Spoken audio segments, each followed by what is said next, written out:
Hi friends, అది 1945వ సంవత్సరం. రెండో ప్రపంచ యుద్ధం ముగిసే సమయం.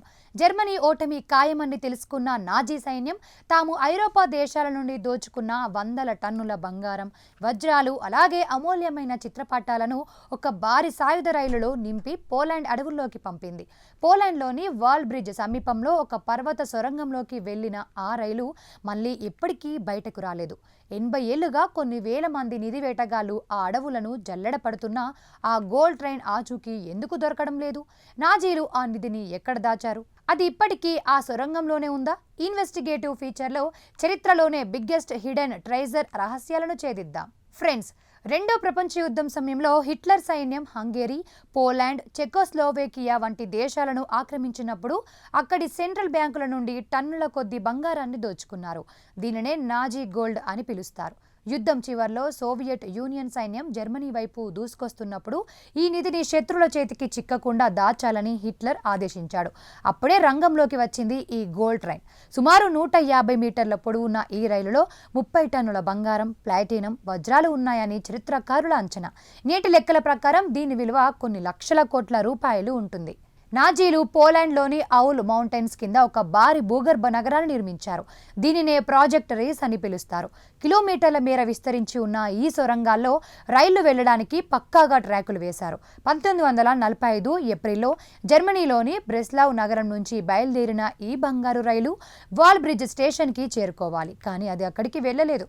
మధ్యలోనే ఒక రహస్య సొరంగంలోకి మళ్లించబడింది. నాజీలు ఆ రైలు లోపలికి వెళ్లగానే ఆ సొరంగం ద్వారాలను డైనమైట్లతో పేల్చివేసి ఆ నిధిని శాశ్వతంగా భూస్థాపితం చేశారని నమ్ముతారు. ఆ రైలు గురించి కేవలం పుకార్లే కాదు, కొందరు ప్రత్యక్ష సాక్షులు కూడా ఉన్నారు. ఆ సమయంలో అక్కడ పనిచేసిన ఒక పోలీస్ మత్స్యకారుడు రాత్రి వేళల్లో నాజీ సైన్యం భారీ పెట్టెలను రైల్లోకి ఎక్కించడం చూశానని చెప్పాడు. అలాగే 2015లో ప్యూటర్ కోపర్, ఆండ్రియాస్ రిక్టర్ అనే ఇద్దరు నిధి వేటగాళ్లు తాము గ్రౌండ్ పెనెంట్రేటింగ్ రాడర్ ద్వారా భూమి అడుగున 150 మీటర్ల పొడవున్న ఒక మెటాలిక్ వస్తువును చూశామని క్లెయిమ్ చేశారు. అది ఆ బంగారు రైలే అని వారు గట్టిగా నమ్మారు. కానీ పోలాండ్ ప్రభుత్వం తవ్వకాలు జరిపినప్పుడు అక్కడ కేవలం మట్టి రాళ్లు మాత్రమే దొరికాయి.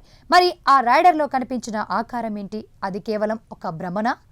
ఈ నిధిని వెతికే క్రమంలో ఎందరో వింతైన ప్రమాదాల్లో చనిపోయారు. నాజీలు ఆ నిధిని దాచేటప్పుడు విషవాయువులను, బాంబులను అమర్చారని ఒక భయం ఉంది. అందుకే ఇప్పటికీ అడవుల్లోకి వెళ్లడానికి చాలా మంది భయపడుతుంటారు. ఒకవేళ ఆ రైలు దొరికితే అది కేవలం బంగారం మాత్రమే కాదు, రెండో ప్రపంచ యుద్ధానికి సంబంధించిన ఎన్నో రహస్యాలను కూడా బయట పెడుతుంది. కానీ 80 ఏళ్లు గడిచినా ఆ రైలు మాత్రం ఒక అంతు చిక్కని పజిల్లాగే మిగిలిపోయింది.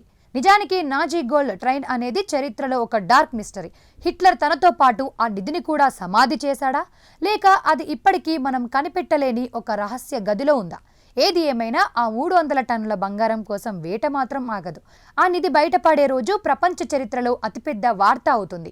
అప్పటి వరకు ఆ గోల్డ్ ట్రైన్ పోలాండ్ అడవుల గుండెల్లో దాగి ఉన్న ఒక అద్భుతంగా మిగిలిపోనుంది. చూశారు కదా ఫ్రెండ్స్, నాజీల బంగారు రైలు మిస్టరీ మీకు ఎలా అనిపించింది? ఆ నిధి ఇప్పటికీ అక్కడ ఉందని మీరు నమ్ముతారా? కామెంట్స్లో చెప్పండి. ఈ వీడియో నచ్చితే లైక్ చేయండి, షేర్ చేయండి. మరిన్ని ట్రెజర్ మిస్టరీల కోసం ఇప్పుడే సబ్స్క్రైబ్ చేసుకోండి.